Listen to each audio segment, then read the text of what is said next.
வணக்கம், என் பேர் கிரண். இது என்னோட முதல் படம், கைபேசி காதல்.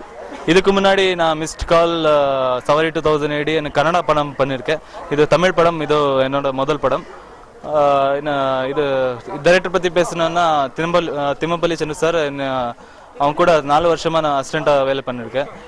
நான் 4 வருஷம் பின்னாடி போயிட்டு டைரக்டர் சாரை கேட்டேன், சார் நான் ஹீரோ ஆகணும்னு. அவங்க திட்டிட்டு சொன்னாங்க, இல்லை இப்போ வந்துட்டு எப்படி இப்போ ஹீரோ ஆகிடுவே, என் கூட வேலை பண்ணுன்னு சொன்னாங்க.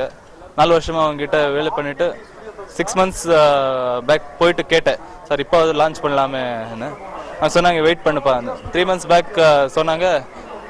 அவங்கள கால் பண்ணிவிட்டு, சரி நீ ஹீரோ பண்ணலான்னு கன்னடா மூவி மிஸ்ட் கால்னு லான்ச் பண்ணாங்க.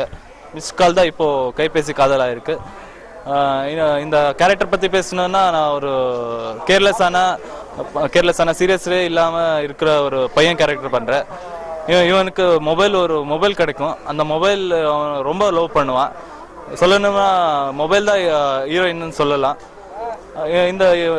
இந்த மொபைல் இருந்து அவனுக்கு என்ன ப்ராப்ளம் வரும், அவனுக்கு ஒரு மிஸ்ட் கால் வரும். அந்த மிஸ்ட் கால் யார் கொடுக்குறா, என்ன ப்ராப்ளம் ஆகும்னு தான் கதை. அர்ப்பிதான்னு ஒரு புது ஹீரோயின் இருக்காங்க.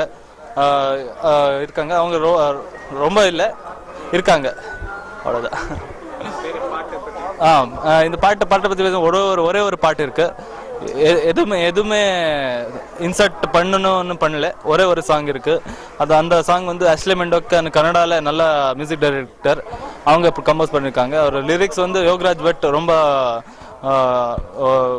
Good director. அவங்க கன்னடாருமே அவங்க பண்ணிருக்காங்க. இந்த ப்ரொடியூசர் பற்றி பேசினா சக்திவேல் சார்.